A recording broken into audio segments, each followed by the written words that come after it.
Salam Planter Indonesia. Assalamualaikum warahmatullahi wabarakatuh. Di malam hari yang berbahagia ini, The Bro cuma pengen menjelaskan berkaitan dengan Songgo kembali lagi. Setiap The Bro membuat aturan Songgo adalah selalu dibully, apalagi di TikTok. Selalu dibandingkan dengan Malaysia dan Malaysia lagi. Tapi yang harus diingat bahwa aturan Songgo adalah sangat tergantung pemupukannya. Kalau itu tak benarkan. Ternyata bahwa tidak hanya Malaysia saja, perusahaan Malaysia yang ada di Indonesia juga menerapkan Songgo 1 sejak dini. Perusahaan yang sekelas besar yang ada di Medan juga menerapkan Songgo 1 juga sejak dini. Namun bagi masyarakat, kenapa The Brondol selalu mengajarkan bahwa pelepah ini tidak Songgo 1 dari dini? Berdasarkan survei The Brondol sendiri bahwa petani kelapa sawit Indonesia rata-rata pemupukannya adalah masih di bawah 6 kilo. Saudara-saudara semuanya. Sehingga kenapa harus menjaga Songgonya? Kalau seandainya Songgo 1 hanya 5 kilo saja, saya pastikan 5 kilo apa NPK 5 kilo atau 3 kilo ya, rata-rata di survei komunitas The Brondol juga rata-rata cuma 3 kilo saja. Maka saya jamin kalau Songgo 1 tidak akan sanggup untuk membesar batangnya, itu nggak akan sanggup. Namun Malaysia, Pak Pendi, Songgo 1 sejak dini. Iya, kita harus memahami bahwa pemupukan rata-rata di Malaysia itu, kita ngomong di Malaysia itu perorangannya kah ataupun perusahaannya, kita sama-sama rata-rata mereka berada di atas 11 sampai 12 kilo non dolomitnya, bahkan sampai 14 kilo sama dolomitnya, ada yang 15 kilo. Maka mereka ngomong Songgo 1 ya nggak ada masalah, tidak ada masalah. Sebuah perusahaan di Medan, kita sebut aja produsennya itu, yang sering kita beli kecambahnya itu, 11 kilo, 12 kilo, Minamas, Sokvin, itu Songgo 1 rata-rata dari sejak dini. Apakah berpengaruh Pak Pendi? Ya nggak begitu berpengaruh memang ketika petani kelapa sawit kita itu mampu memupuk 11 sampai 14 kilo, ya monggo saja, nggak ada masalah.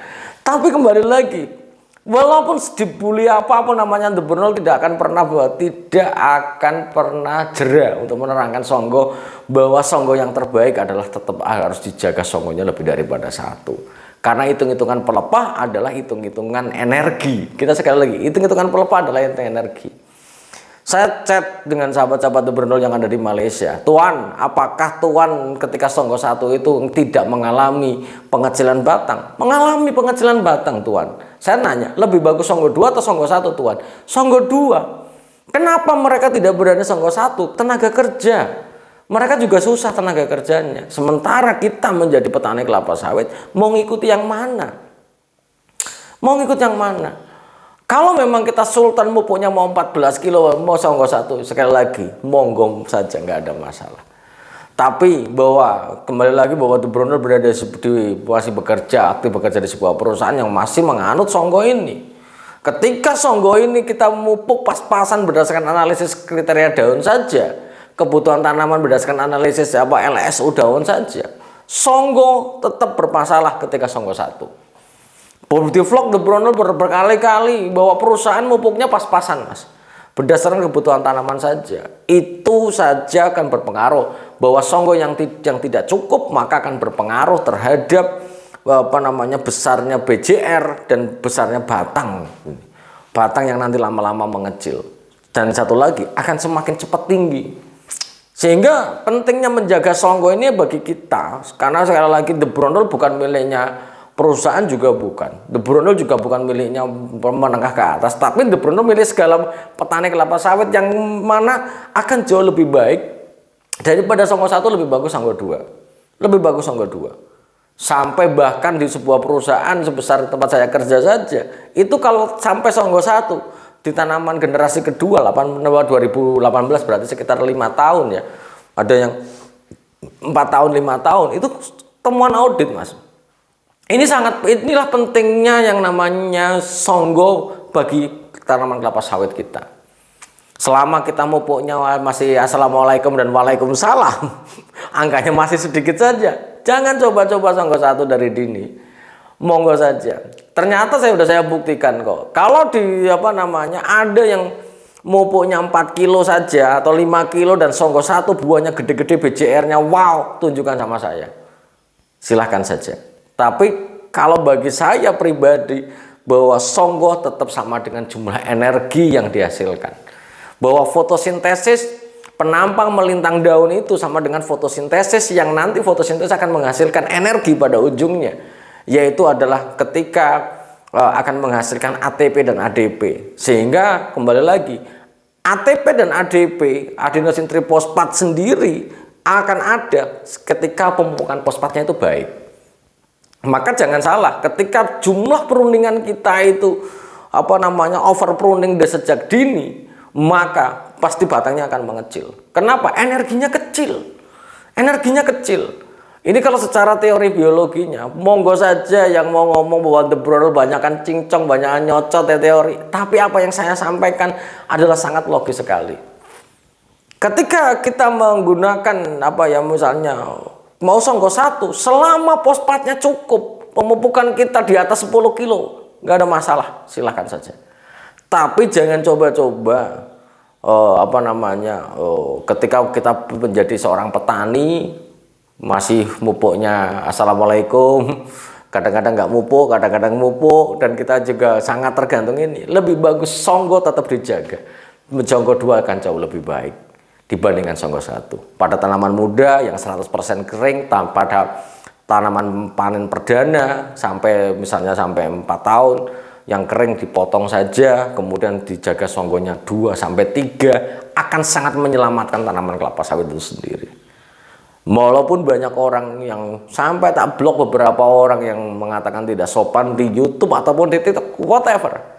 Karena sekali lagi bahwa The Brondel adalah milik petani kelapa sawit Indonesia secara keseluruhan. Yang mana ada yang sekali lagi bahwa The Brondel tidak akan mengajarkan sesuatu yang tidak benar. Lebih bagus safety Songgo 2 atau Songgo 3 pada panen perdana daripada Songgo 1. Kenapa dia Songgo 1? Banyak orang beralibi bahwa jumlah energi nantinya Pak Pendi, punya jumlah unsur hara yang diserap oleh tanaman kelapa sawit akan terlalu banyak untuk pelepahnya. Itu adalah sebuah analogi yang dibilang benar ya tidak, dibilang tidak benar ya benar. Karena kenapa? Karena bahwa tanaman kelapa sawit harus berada pada ambang keseimbangan. Jumlah unsur hara yang kita serap itu adalah bagaimana akan harus diserap, itu akan dibagi secara mekanisme tanaman kelapa sawit itu sendiri. Kalium yang ada itu bukan semata-mata untuk buah dan bunga saja, tapi bahwa kalium itu juga terserap juga pada daun juga. Sehingga jumlah daun yang terlalu banyak memang akan banyak berada pada ini juga tidak pas. Sehingga gunakanlah ada aturan Songgo ini dibentuk. Bukan tidak ada aturannya, tetap ada Songgonya yang harus dipahami. Kurang jumlahnya ke daun, apakah semuanya terserap ke buah? Jawabannya tidak. Kurang ke daun, misalnya unsur jumlah daunnya kurang, energinya juga berkurang, serapannya juga berkurang. Apakah semuanya bisa diserap untuk tanam untuk buahnya? Jawabannya tidak. Sehingga benang merah yang ingin saya sampaikan pada kesempatan di malam hari yang berbahagia ini, sekali lagi The Brondel tidak membenarkan diri juga tidak. Namun The Brondel ingin menyampaikan bahwa The Brondel adalah milik seluruh petani kelapa sawit di Indonesia. Makanya jangan alihkan mindset bahwa kelapa sawit kita itu seperti Malaysia, itu jangan. Tidak semua orang mampu mupuk di atas 8 kilo, 9 kilo juga tidak. Kita mupuknya 3,5 kilo dan kita Songgo 1, assalamualaikum mas. Itu kecuali memang kita punya sumber daya yang lain, misalnya kita mau mupuk 3,5 kilo, jangan kosongnya 300 kilo, 400 kilo, nggak ada masalah. Songgo 1 yang monggo saja, tapi akan jauh lebih baik ketika Songgo 2 ataupun Songgo 3 pada pertama kali panen. Ini yang harus saya jelaskan kepada sahabat The Brondel semuanya. Karena banyak orang yang mencemooh The Brondel seolah-olah asal ngawur saja memberikan opininya. Insya Allah tidak. Sampai dengan hari ini The Brondel masih komit bagaimana berjuang bagi petani kelapa sawit Indonesia. Dan jujur kadang-kadang ketika dicemooh seperti itu, seperti video di depan, semuanya membenarkan kondisi itu, maka saya bilang bahwa tanah Anda berarti Anda sudah sultan. Kalau mupuknya banyak silahkan saja, tapi kalau mupuknya hanya 3,5 kilo, jangan coba-coba. 4 kilo, jangan coba-coba. Jaga baik-baik songgonya. Pertanyaan yang terakhir adalah, Pak Pendi, tapi buahnya bagus. Buah yang ada pada video di depan itu adalah buah yang terbentuk ketika pelepahnya belum dipotong seperti itu. Sehingga ketika dibuang-buang seperti itu, maka jumlah pelepahnya berkurang, serapan energinya berkurang, akan berdampak pada penyerapan energi selanjutnya 17 bulan yang akan datang, sahabat The Brondol semuanya. Jadi itu yang harus saya sampaikan. Terima kasih kepada hater The Brondol yang sudah menyalahkan The Brondol. Karena bahwa Anda menyalahkan saya tidak berpikir bahwa Anda jelek, juga tidak. Bahwa Anda menyalahkan saya seperti saya harus berkaca, bercermin, bener nggak sih The Brondol menerangkan. Tapi apa yang saya yakini selama ini yang dipakai sebuah perusahaan besar sampai dengan hari ini masih dipakai, dan alhamdulillah hasilnya juga baik. Mungkin itu klarifikasi dari The Brondol berkaitan dengan pelepah. Dan pesannya The Brondol adalah negara Indonesia adalah negara besar, negara penghasil kelapa sawit terbesar di dunia. Yang mengkerdilkan kita adalah kita sendiri yang membandingkan dengan negara sebelah. Sementara sumber daya dan cara yang kita miliki tidak seperti negara sebelah. Maka kita harus open mind. Open mind, kita berpikiran terbuka. Supaya apa? Supaya kelapa sawit Indonesia adalah maju. Bukan untuk siapa-siapa, untuk petani kelapa sawit Indonesia yang berjuang pada hari ini. Dan The Brondol menjaga hal itu selalu. Tawaran banyak untuk endorse, The Brondol tidak akan terima. Kenapa? Karena ketika saya menerima itu sama dengan saya harus mengatakan baik, belum yang padahal belum tentu baik. Wong yang jelas baik aja tak tolak, apalagi yang belum tentu baik. Karena sekali lagi bahwa The Brondol komit dan terima kasih atas dukungan selama ini. Tetap The Brondol akan semangat berjuang bagi sahabat-sahabat The Brondol semuanya dan seluruh petani kelapa sawit Indonesia.